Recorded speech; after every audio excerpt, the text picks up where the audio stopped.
Well, as I was saying, I have a paradox for you.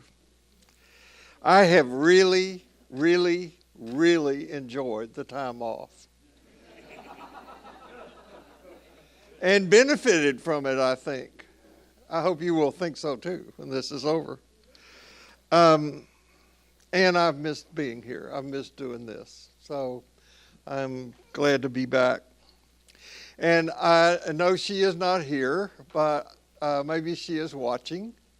I want to thank Arlene Wells for being the point person who organized such an outstanding slate of speakers during my summer break. Representative Ann Johnson, Sean Namath, who is here, Brooke Summers Perry, Holly Hudley, Dr. Jim Bankston. Thank them all. And thanks to Casey Kerley, who wrote the previews and summaries. That's off her shoulders now. And I want to thank Ben Wells, who is also on paternity leave, for encouraging me and enabling me to do the Substack that I had started. And if you've not subscribed to it, you can do that. Just go to Substack and type in my name and you will get it. And you won't get what you usually see on Substack. I'm not doing bad news and stuff like that. And I want to give a special thanks to Adriana Garris. Are her parents here? Back there. So you have done a wonderful job with your daughter. She's just been a delight to work with. And if you notice the change in the preview that went out this week, that was Adriana's work. You will notice changes in the slides. That's Adriana's work. And we hope that the new websites will debut on Tuesday. We're keeping our fingers crossed. Adriana and Tim have been working on that, and it's a work in progress. So we're hoping that will happen on Tuesday. But I'm very thankful for the new look. She's been a joy to work with. And thank you for the flowers that were in the church service today. They're gorgeous. If you haven't seen them, I encourage you to go over there. However, some things remain the same. So no matter who you are, no matter where you are in your spiritual journey, you are celebrated here. We begin this time every Sunday with a period of silence, and that expresses our intention to be present. It expresses our intention to be aware that we live and move and have our being in the heart of sacred mystery, and that this sacred mystery seeks to come alive and find expression through who we are and how we live. And every Sunday I use words that come from 1514. They come from a book of Hours. We don't know who wrote it, but it's found in an English prayer book that's dated in 1514. And several people, the most famous of whom is a man by Henry Walford Davis, wrote an anthem or a chant, if you want to call it that, and used these words, and it became a staple in Anglican choral music. And one Sunday, a long time ago, our St. Paul's choir did it.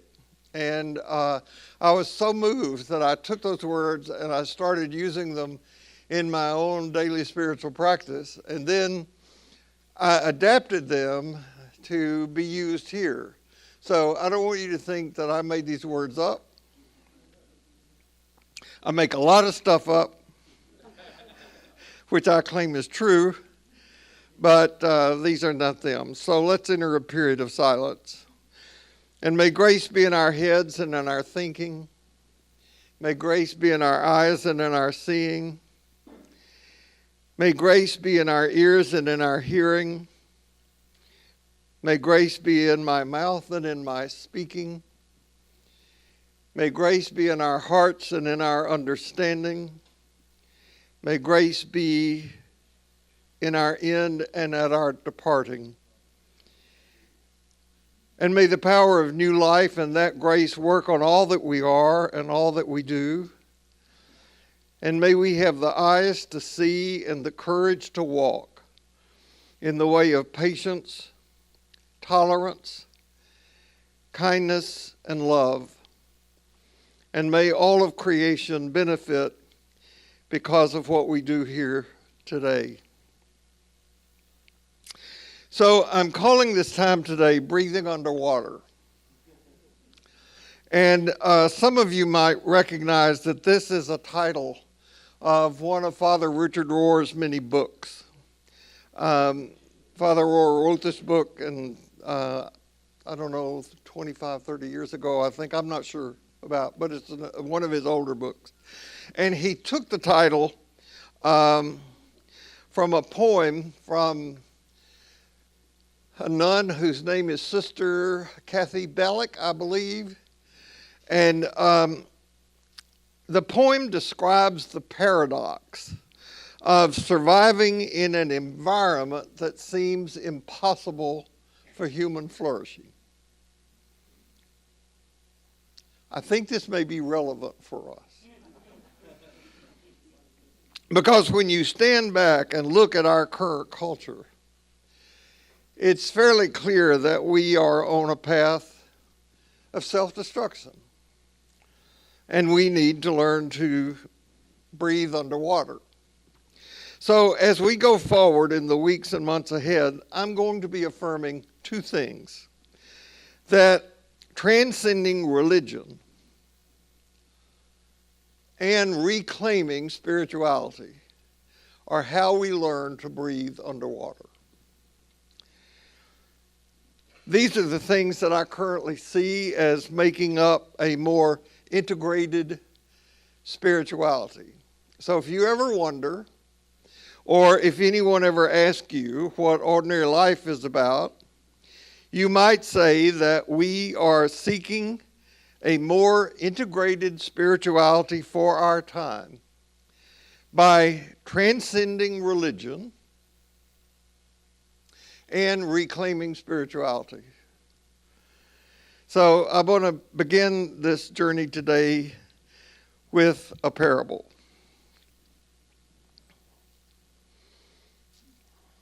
Timmy has just turned 8 years old, and his uncle has given him for his birthday something Timothy had longed for, something he had asked his parents for and been denied, something he had wanted ever since he saw his first marching band at the halftime of a local football game. Timmy's uncle gave Timmy a snare drum. Now, for reasons that are quite obvious, Timmy's mother, who had just a few weeks ago given birth to Timmy's new sister, could have cheerfully killed her brother for doing this. You have had relatives you've thought the same thing about. Now, to say that Timmy loved his new snare drum would have been putting it mildly. He played it every moment that he was awake, which of course brought chaos to the house and sleepless nights for the mother and new baby. Timmy's parents asked him to take a break from playing. He couldn't help himself. They threatened him with punishment. Did no good. They bribed him with money. Did no good. They took the drum away from Timothy, but the resulting howl was even worse than the drum playing. Timothy's grandmother arrived one day. She was coming to help with a new baby. And as soon as she got out of the cab that brought her from the airport, she heard the drumming. Now, some of you know that what I'm about to say is true. When the average person becomes a grandparent, They are endowed with a wisdom and love they did not have before. So when the grandmother goes into the house after putting her things away, she goes into Timothy's room where he's banging away on his drum. "Timmy," she says once she has his attention, "that drumming is so wonderful. It's amazing you play that drum so well. Tell me, how does the drum work? Can you show me what's inside of it?"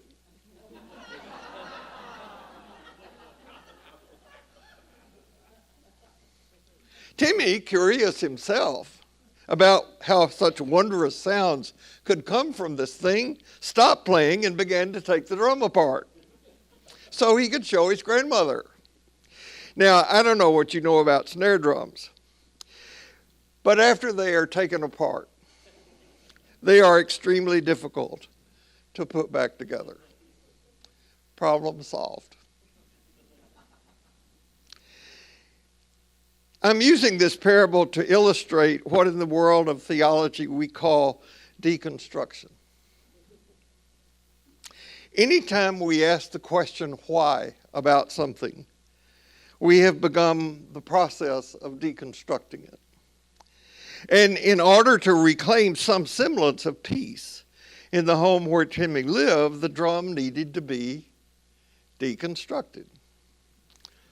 And in order to reclaim the origins of any faith tradition, some existing doctrines and beliefs have to be taken apart. Now, deconstruction doesn't mean getting rid of something. It's not about destruction. It's about moving beyond. It's a striving for a deeper, wiser, more useful understanding. So moving beyond and going deeper is the journey of paradox, and it's the journey of contradiction. We're calling it the journey of the wayless way. Now, one example of this in the religious arena is prayer. If you listen to the prayers that are offered in places of worship, or maybe even listen to your own prayers, you might ask, what kind of God am I being asked to imagine when I pray the prayer that I pray? Now, every one of you is familiar with what we call the Lord's Prayer. It's used in every worship service across the plaza. It begins with the words, "Our Father in heaven." Now, unless a person has done the deconstruction work around the word heaven, which is not easy to do, and unless a person has done the deconstruction work around the word God, which is even more difficult to do, that prayer causes people to assume that God is up out there somewhere and has to be asked to be present.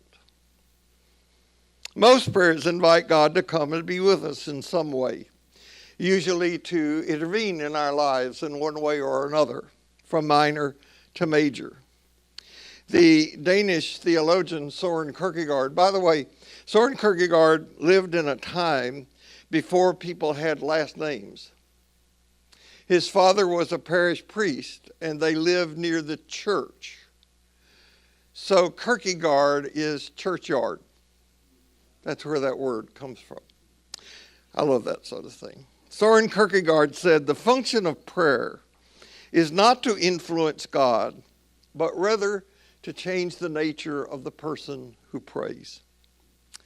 So the longer that I have been at this work, the more I have seen that for me, the word God points to a process that we are an ongoing part of, not to an entity out there somewhere. So the work of deconstruction is really about reclaiming. It's not a revival of what is, but rather it's an effort to get to the origin of something. What's the intent behind the beginning of something? And it is work, And it's work, I believe, that must be done in every generation because we and the world in which we live are constantly evolving and changing. The human species is about 300,000 years old. And there have been, according to archaeological evidence, religious rituals and spiritual practices from the time there have been humans. Formal religions have only existed about 4,500 years. So spirituality goes back much further than organized religion. Religion has to do with one of the formal religions, and spirituality is concerned with the search for meaning that belongs to the energy that's part of the evolutionary unfolding of the cosmos itself. My point is that spirituality has been a more central concern of human experience than religion has been. Before I took my summer break, I offered a teaching in here in which I listed a number of the assumptions that are made that we are largely unconscious of that shape how we see the world. I'm not going to repeat all those. They are on the archives. That talk is on the archives if you want to go back and look at it. I think I listed about a dozen of them. These assumptions we make influence how we see what's true. And until we recognize them and gently put them aside, that's deconstruction, they cause us to live in a much smaller world than we otherwise would. I'm not going to go over the entire list, but I do want to give you some of them. One assumption that is made is that nothing really important happened on the earth until after the birth of Jesus. So we have BC and AD, and everything that's AD is kind of worthless and not worth looking at. That's an assumption that we inherit. It comes with our culture. The other assumption, another assumption, is that the Western culture is superior to all other cultures. And there is an assumption that Christianity is the only real, or at least it's the best religion. I don't know that people wake up and consciously believe these things. These are just part of the water in which we swim. Right now, in this country, and in the world, but in this country, we are caught in a deadly struggle between religious fundamentalism on the one hand, and on the other, religious ignorance and indifference.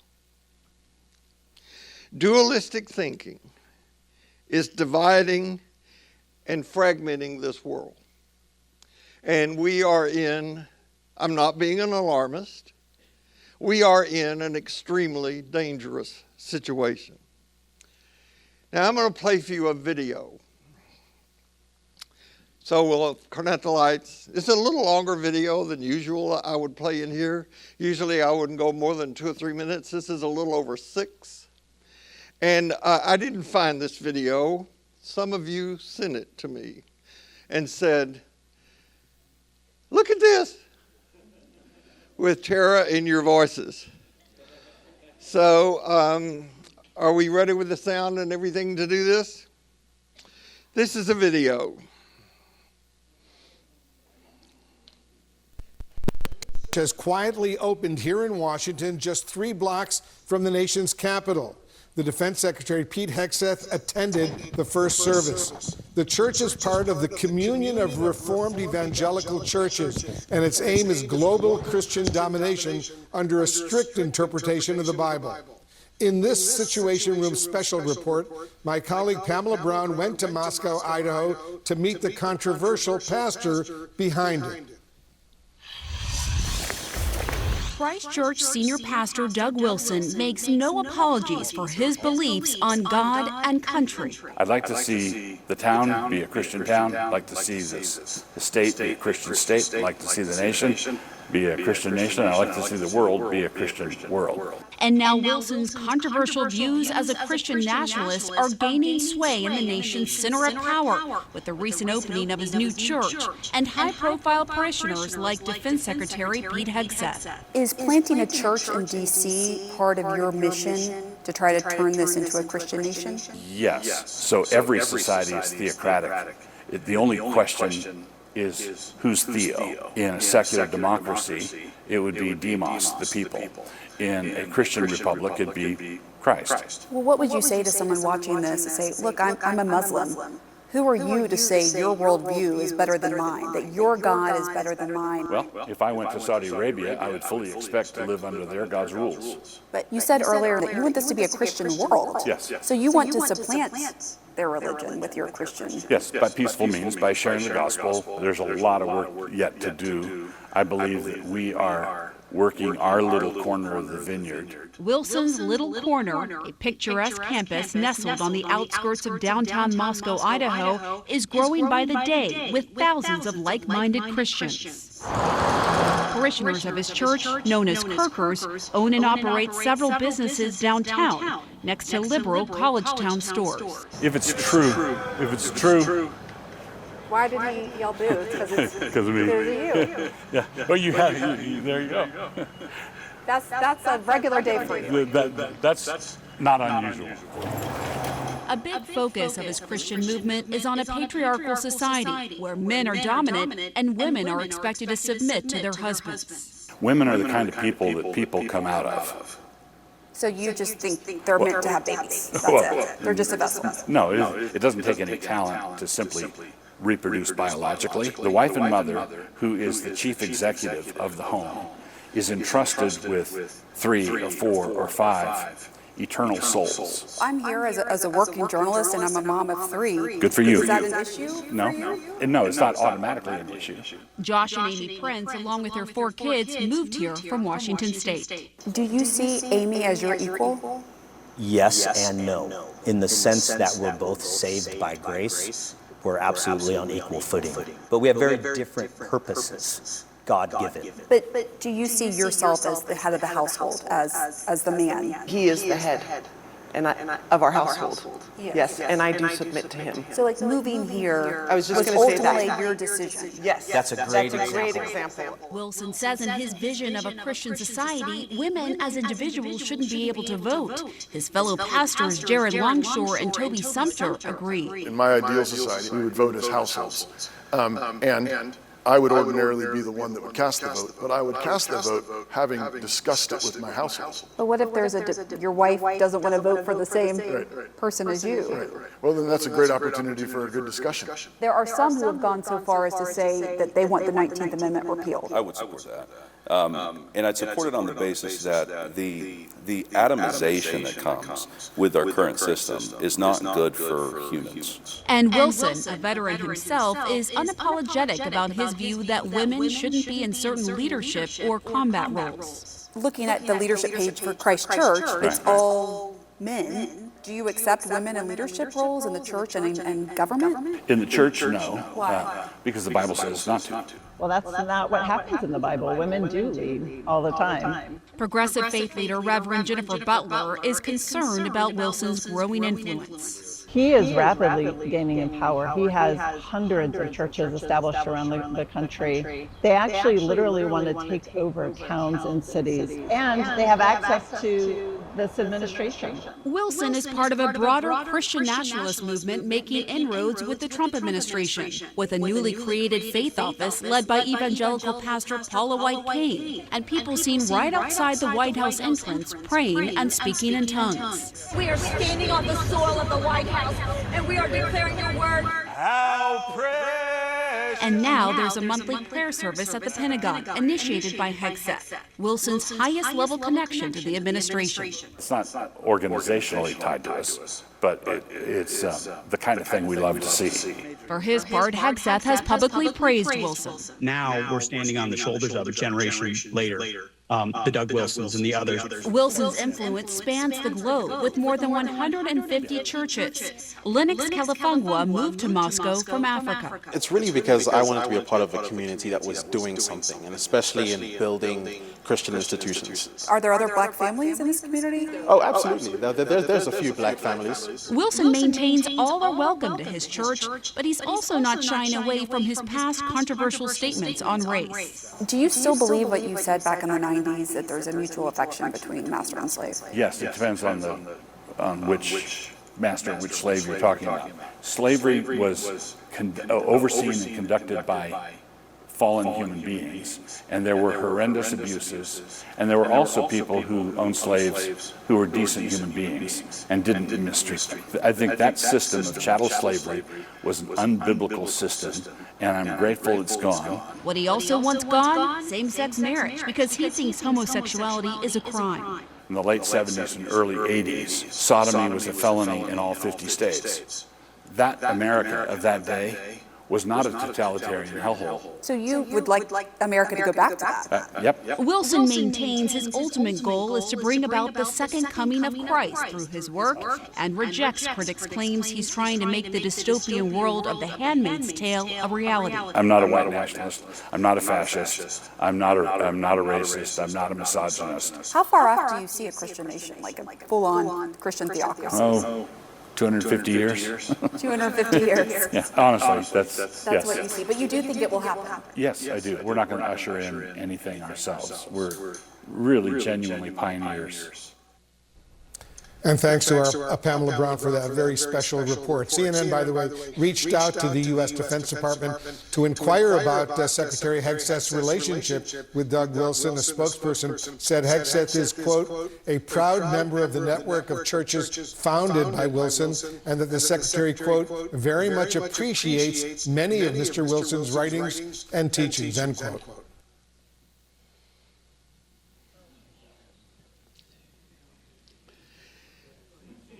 So one of the most serious social, cultural, spiritual needs of our time is the need to go very deep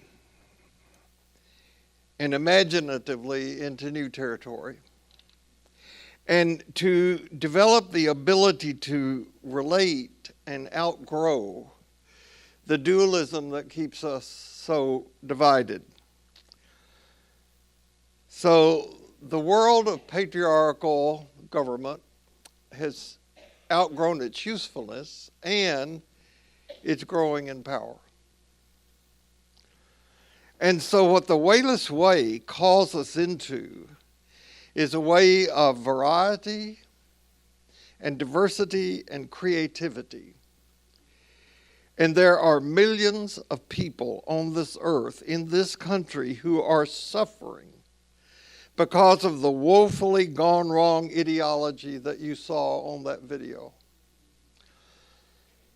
Just witness what's going on in Gaza or with healthcare. At the same time, and this is hopeful, there are millions of people who are starving for peace and unity that can come from a reclamation of authentic spirituality, that you are here. And that we are able to do this is something that gives me hope. Now, although I am committed to a way of teaching that transcends religion, it's equally true, given that there is an ongoing need to offer some corrective about what is going on under the label of Christian nationalism. I found it so ironic. I've seen this video now about 4 times. I found it so ironic that the minister claimed that he wants the world to be Christian and he's not a Christian nationalist.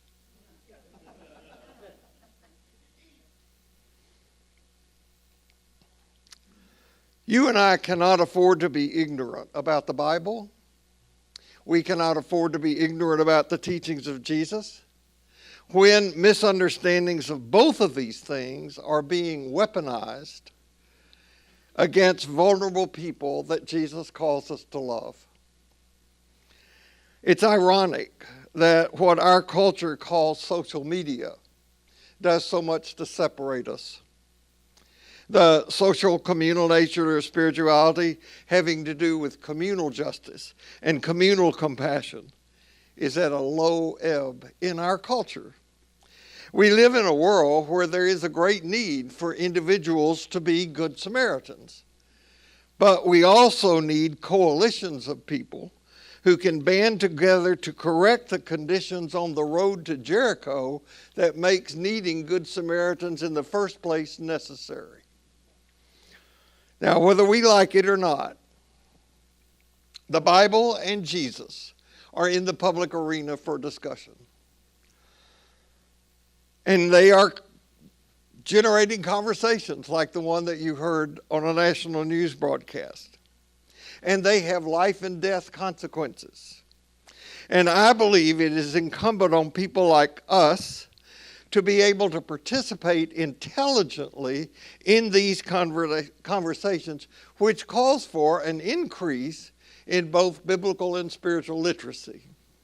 All of which is to say that reclaiming the spirituality that transcends religion it will require us to be acquainted with the religion we seek to transcend. Make sense? So I'm going to continue on the path I've been following, and that is to proceed in these times together, working through the life and teachings of Jesus, using the narrative that is found in the linguistic scholar Stephen Mitchell's work, The Gospel According to Jesus. Now, it is my intention that each of these times stand on its own, but if you want to go back, you can go through the archives and see what's been done earlier. And today's class is part one of a two-part thing. Today we're talking about breathing underwater. Next week we're going to talk about walking on water. So, about miracles. So the passage from the Stephen Mitchell's book that we're up to today is this. And he went through all the towns and villages, the he being Jesus, teaching in their synagogues and proclaiming the good news of the kingdom of God. And the 12 went with him, and also certain women whom he had cured of diseases and infirmities, Mary of Magdala, who had been insane, and Joanna, the wife of Herod Stewart Cusa, whom I bet you never heard of until today, and Susanna and many others who provided for them out of their own resources. So next week, as I said, we'll deal with the second half. I'm not even going to read it to you today, but we're going to start here today and go deeper. Most of you are familiar with David Foster Wallace's commencement speech. No? Look it up. In that commencement speech, he talks about an illustration about the two younger fish. An older fish one day swam by two younger fish in the ocean, and as he did so, he said, "Hey boys, how's the water?" And after he passed, one of the young fish said to the other, "What the hell is water?" The water in which we swim is something we're not really mostly aware of. And it causes us to hear things that ought to be heard one way in another, like that passage that I read to you from the Jesus narrative. We hear it as if it were something on the 10 o'clock news or something in the New York Times or the Houston Chronicle, like it was a news report. It's a parable. So asking questions like, who composed this? When was this composed? For whom was it originally intended? Has it been shaped over time? These and questions like them are doing the work of deconstruction. If you wanted to condense the entire gospel narrative about the life and teachings of Jesus down to a couple of sentences, you could do it, I think, like this. The gospel narratives are a parabolic telling of the message and meaning of Jesus' life from the time he left John the Baptist, and because of his teaching in deed and word about a new world order, God himself executed, and that his death was not the end of the work he started. That's the entire New Testament gospel narrative, I think.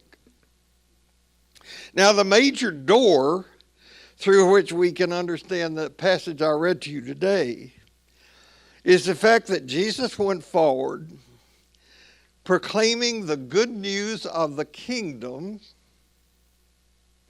and these are those who went with him. It's a motley crew. They wouldn't be part of the church that guy talked about.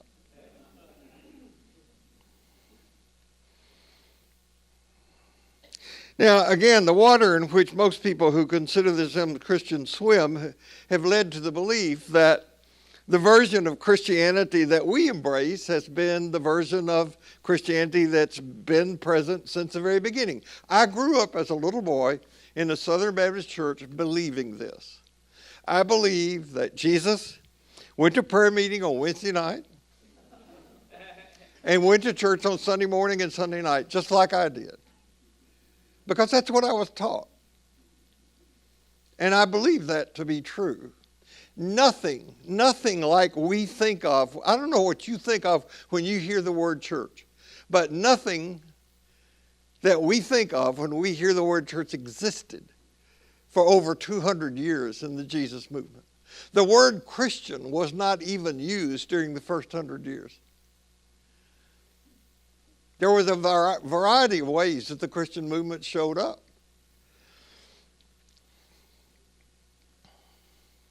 The first creedal statement of the church is this: in Christ's family, there can be no division into Jew and non-Jew, slave and free, male and female. Among us, you are all equal. Now, I want you to let that sink in.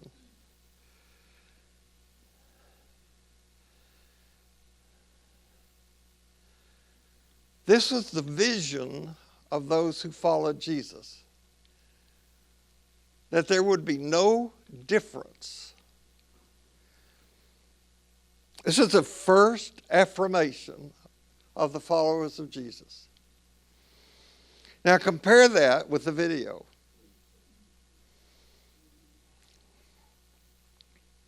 People who were loyal to Jesus showed their loyalty in different ways, just like we do.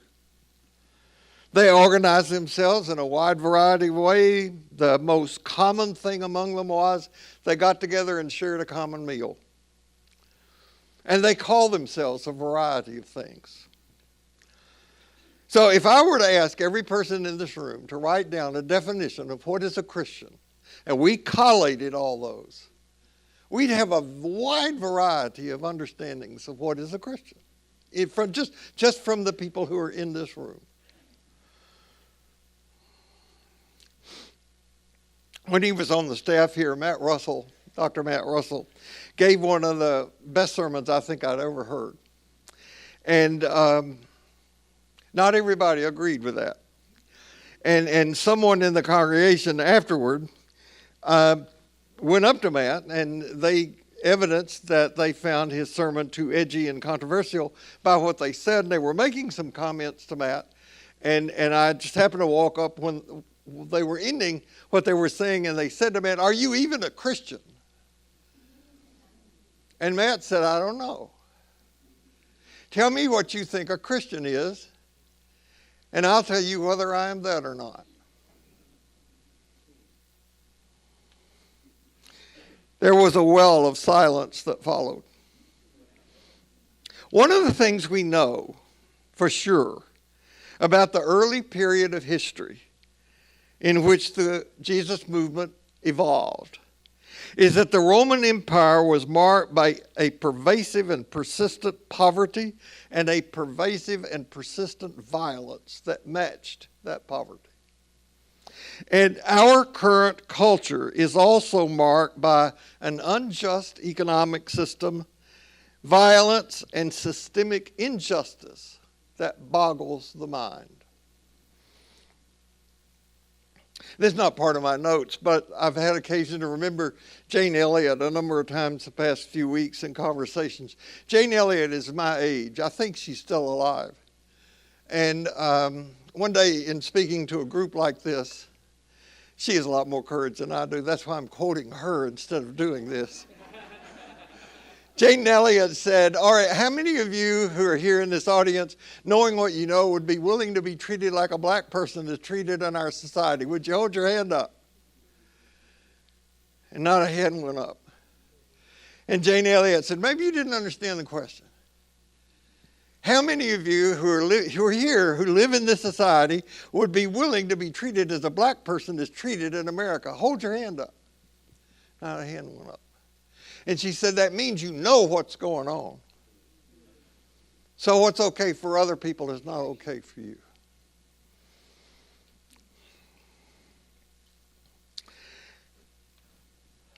Ours is a sick society. We are part of a sick society. I had to go last week to get my driver's license renewed. You have to show up in person every number of years, and it is a pain to do that. To get there, to find a place, make a reservation, and to get there. It's an amazing conglomerate of people that you mix with when you do that. But did you know that the DMV now has their own cable channel? So I'm serious. So that when you're in the waiting room at the DMV waiting to get your driver's license, on the monitors around the room to keep people from going insane, they play the things that are on the DMV cable channel. And they have recipes, and they have a variety of other things, and they have statistics. One of the statistics displayed on the screen where I was that drug-related deaths with fentanyl leading the way increased 500% in the last 3 years in Harris County. That is not a sign of a healthy society. Since 2020, there have been over 500 mass shootings a year in the United States. That is not a healthy society. We are part of a system, the water in which we swim, that is unwell. And until we as a society admit this condition, there is no chance of recovery. Mass shootings, drug overdose, all other insane forms of self and other destruction are going to continue unabated until we admit that we as a culture have an addiction to things being the way they are. Now, we may complain about these things. We may wish they were not so. We may offer our thoughts and prayers, but I promise you, and some of you have a hard time hearing it, we love it this way. As a society, I'm not talking about you personally, I'm talking about our society thinks that the way we live is normal. We are addicted to this way of life. It is a cultural addiction. Richard Rohr was the first person I heard say back in the 80s that ours is an addicted culture. And as I began to delve deeper into the path of Jungian psychology, created by Carl Jung, I heard him and interpreters of him say the same thing. This is a big theme in the work of Jim Hollis's work. Our culture and society is addicted to the behaviors that get us the outcomes we have, like mass shootings, drug overdoses, and like all addicts, there is no hope for change until we either hit bottom or admit to having a condition that we can't control, which is what we say about things like gun violence. Well, can we control that? It controls us. Jim Finley tells a story that when he was doing his internship for his PhD in psychology, he worked in a lot ward at a VA hospital. And all his patients were recovering alcoholics. And every time they had a new patient come into the unit, they had the same ritual. The old timers, the guys in recovery, would all line up around the wall of the room. They put 2 chairs in the center of the room, and one old timer would sit in it, and the new guy who was being brought into the ward would sit in the other chair. And not a time of joking, not a time of frivolity. And the old timer would ask the guy who's the newcomer, "What do you love?" And the newcomer would say, "I love my wife." And all around the room, every man would shout, "Bullshit!" They'd get quiet again, and the old timer would ask, "What do you love?" And the guy would say, I love my kids." The guys around the room all give the same response. And this went on until the old timer said, "What do you love?" And the man said, "Alcohol." And every man left the side of the wall and went and pulled that guy up and embraced him and hugged him and welcomed him to the group because he told the truth. What do you love? Addicts are not bad people. They're unwell. They also don't live in isolation. They have enablers. And there's no option for recovery until the addict admits they're an addict. There is good news. Addicts recover. But not before admitting it. All the promises to do better, all the resolutions made, all the prayers offered do no good until they admit what the addiction is. Now, this addiction system that we are part of is marked by 4 things, at least. One is the belief that it's the only system that exists. We can't change it. The other is that even as bad as it is, it's better than all other systems. The other is that it knows and understands everything. It's arrogant, it's smart. And the other is that it is totally logical, rational, and objective. Now, Rohr's book, Breathing Underwater, is about the 12-step program of AA as applied to society. In a family where there is an active drinking alcoholic, the entire family is affected. And the disease is contagious. I don't mean like a virus. I just mean it's contagious. Addictions keep us afraid. They keep us out of touch with ourselves. They keep us too busy to challenge the system. And the system needs challenging because it's full of what AA calls stinking thinking. Stinking thinking is composed of dishonesty, self-centeredness, dependency, and a need for control. Now, Jesus, in the Gospel of John, my favorite verse in the entire Gospel of John, John 10:10 is, "I have come that you can have life and that you can have it to the full." And it's what everybody in this room says we want. We want to live. We want to live fully and bravely and beautifully. We don't want to die. We don't want to be shot in the next mass shooting. But here's the thing. Here's the thing. And it's so tricky. It is so deceptive. We can choose to live. We can choose not to die. And we can choose not to live at the same time.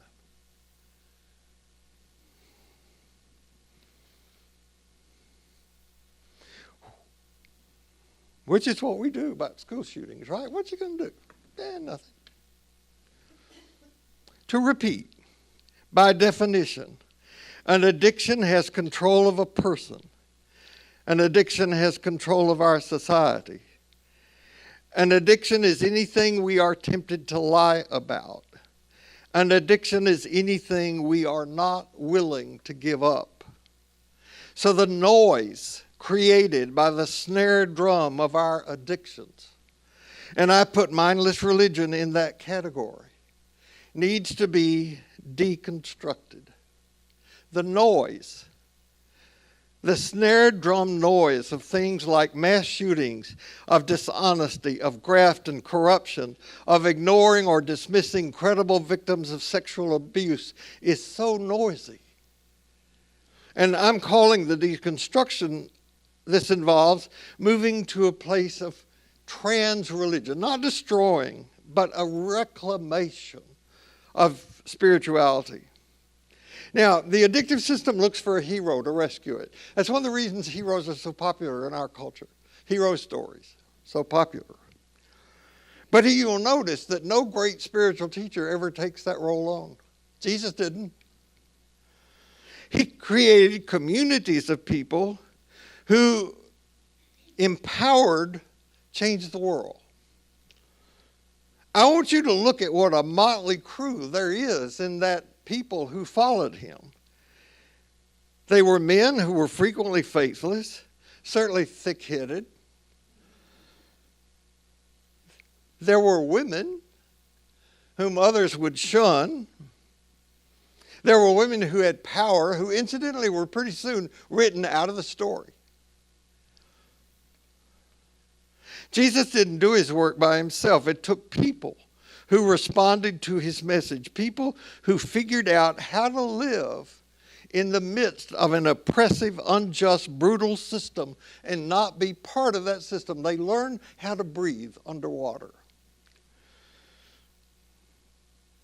So many people have come to accept or think about life in the United States as it is, as normal, as logical, and surely true and right, even though this way is killing us. The English poet W.H. Auden put it, "We would rather be ruined than changed. We would rather die in our dread than climb the cross of the present and let our illusions die."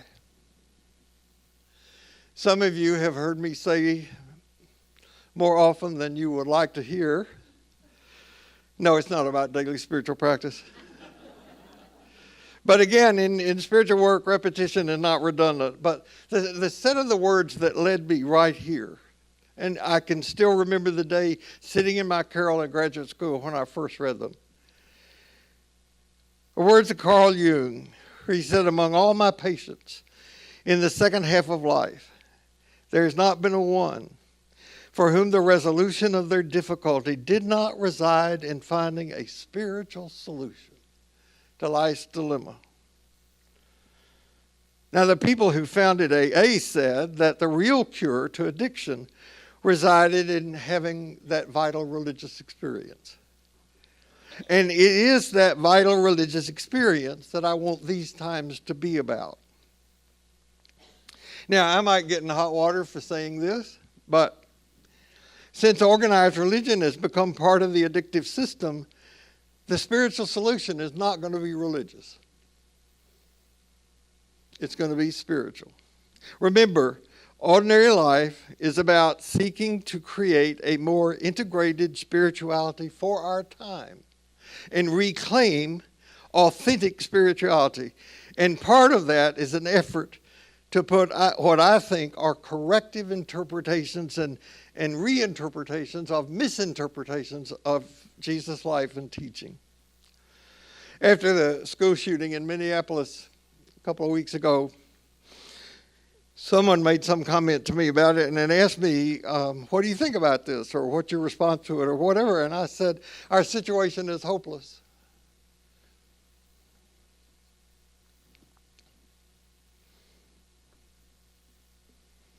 That's where recovery begins. It's hopeless. It's absolutely hopeless. We, as I see it, I'm using a Christian metaphor now, but we're in a Calvary moment in our culture. You know what Calvary is, right? That's where we watched as Jesus died on the cross. We can feel hopeful at that. And we did not know the end of the story.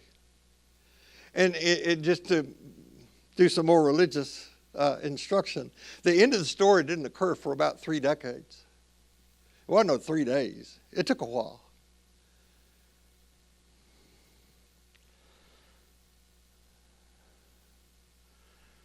We didn't know the end of the story. What we remembered at the time was we went to dinner with him right before, and we were having dinner with him, and he said, you know, one of you is going to betray me. And every single one of us looked at each other and said, is it me?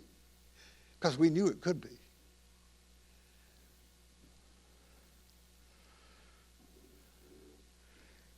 At the Calvary moment, all the men ran away. The women stayed. That's where real courage is, in the feminine. It was a woman that was the first to the empty tomb, not a man. It's the feminine energy that heals that we're going to talk about a little bit next week. We got to get these old white guys, including me, probably out of the way and get that feminine energy full force in our culture. That situation was hopeless. There was one day this smart-ass would-be spiritual teacher thought that he would go in front of the master teacher of the small community, and he would best him, and he would show the spiritual teacher up, and in doing so, he would get a lot of followers for himself. So he had this plan, and one day he went before the master, and he had a bird in his hand, and he's going to stand in front of the master and say, Master, is the bird in my hand alive or dead? And if the master said dead, alive, he's going to crush the bird and drop it on the ground. Show the master up. The master said, he's dead. He's going to open his hand and let the bird fly away. But either way, he was going to win. He's going to get some new students, and the master was going to be out of there. So the day came, a big crowd gathered, and this young upstart worked his way through the crowd and stood before the master, had the bird in his hand. He said, Master, tell me, if you're so smart, is the bird in my hand alive or dead? And the master looked at him and said, Son, that's entirely up to you.